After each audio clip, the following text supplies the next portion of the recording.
इश्क जुनूनी। बेटा,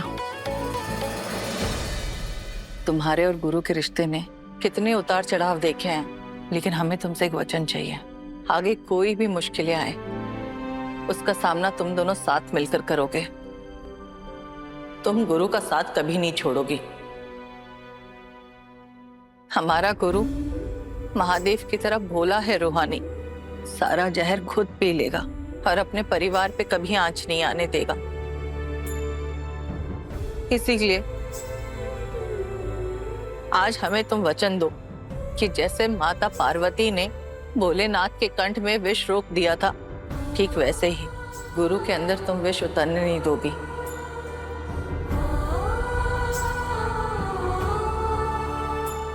जो लड़ाई तुम लड़ने निकली हो ना, वो कभी हमने भी छेड़ी थी। हमने कभी नहीं चाहा कि गुरु गलत रास्ते पर जाए, और हम चाह के भी कुछ नहीं कर पाए। लेकिन हम जब तुम्हें देखते हैं ना, तो हमें लगता है जो हम नहीं कर पाए वो तुम जरूर करोगी।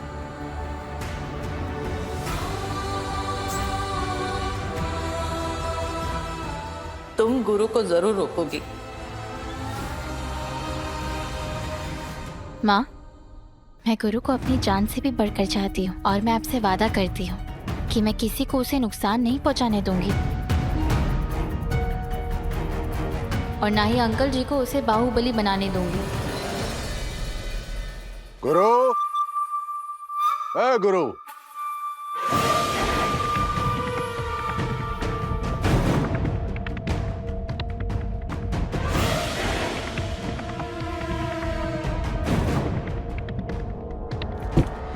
क्यों बाबा?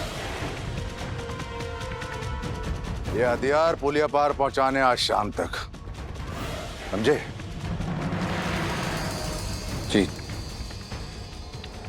तूने जो पिस्तौल पसंद की थी ना, वो भी इसी में है। एक चला के देखो, ठीक है कि नहीं?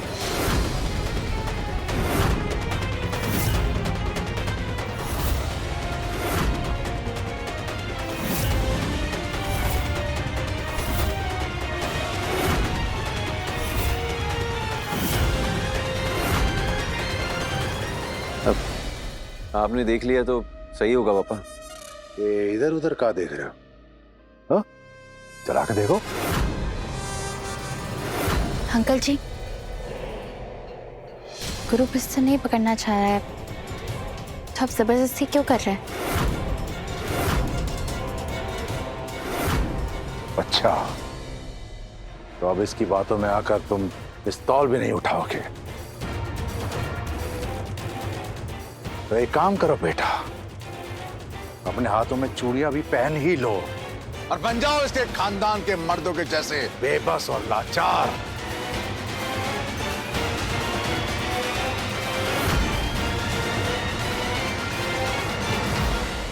पापा, आप कहाँ की बात कहाँ लेकर जा रहे हैं? तो हम गलत कह रहे हैं। तो बेटा, ये बात साफ भी कर दो, इसकी आंखों के सामने तुम ये पिस्तौल उठा लो।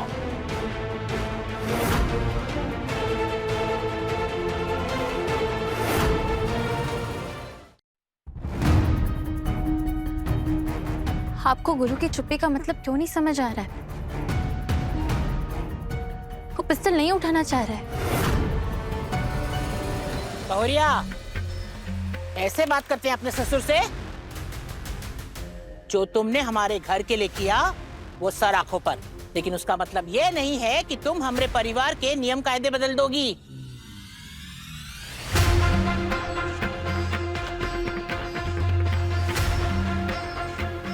हमारे घर के बड़ों के साथ बदतमीजी करोगी।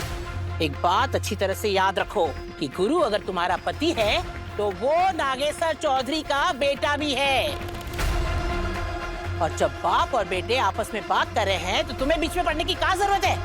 अरे चुप करके खड़ी रहती किसी कोने में, बाकी बहुओं के जैसे।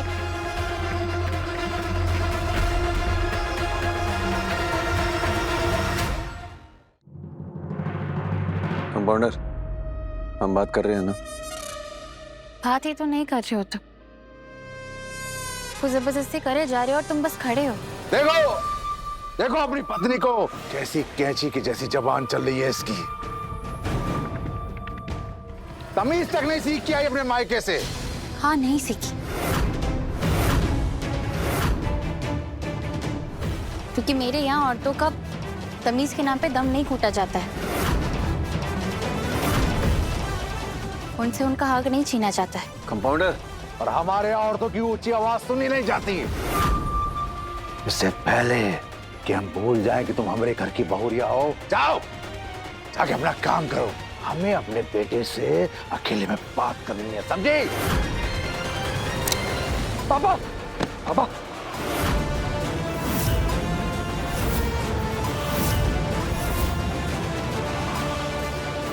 ए दीदी की बेटी, इतनी हिम्मत तुम्हारी, हमरे बेटे का अपमान करोगी, नागेश्वर चौधरी का हाथ झटकोगी?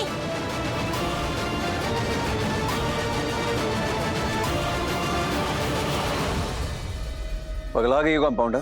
पापा के साथ बदतमीजी करोगी अब? नहीं गुरु, मैं बस पिस्तौल गिराना चाहती थी, मेरा उनका अपमान करने का कोई इरादा नहीं था गुरु, प्लीज मेरा यकीन बस करो। कंपाउंडर, पापा का अपमान किया है तुमने।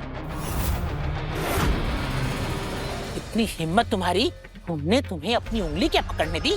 तुम तो हमें सर पर ही बैठ गई। अपने ससुर का हाथ झटकोगी तुम?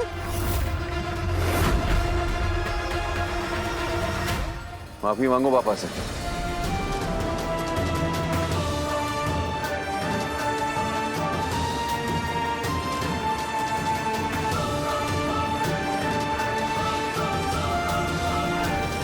मुझे माफ कर दीजिए अंकल जी।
गुरु, मेरे लिए अंकल जी पापा जैसे ही है, मैं उनका अपमान नहीं करना चाहती थी,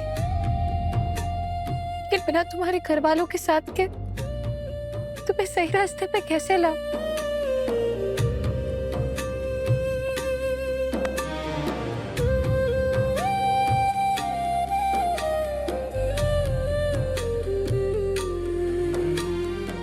जब हम खुद तुम्हें वचन दिए हैं तो तुम्हें किसी और के साथ की क्या जरूरत है? हम कहें ना तुमसे कि हम कभी भी हथियार नहीं चलाएंगे, कोई भी बाहुबली वाला काम नहीं करेंगे। पर तुम्हें भी एक बात समझनी होगी कंपाउंडर, तुम बाहुबली खानदान की बहू हो। हम और तुम पापा से सीधा नहीं कह सकते कि उनका वारिस उनकी रियासत नहीं संभालना चाहता है।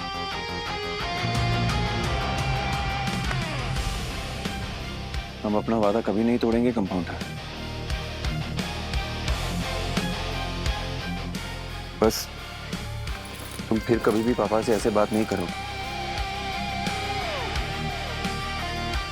कुछ ऐसे भी हैं, हमारे पापा हैं, बहुत सम्मान करते हैं हम उनका। पापा, हम बहुत प्यार करते हैं कंपाउंडर से, पर आपसे किया वादा भी जरूर निभाएंगे। पर आज के बाद आप उसके सामने हमें कोई काम नहीं देंगे।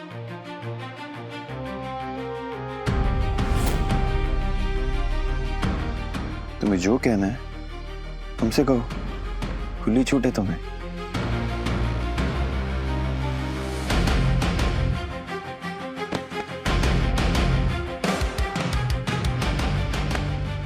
भरोसा है ना हम पे? खुद से भी ज्यादा।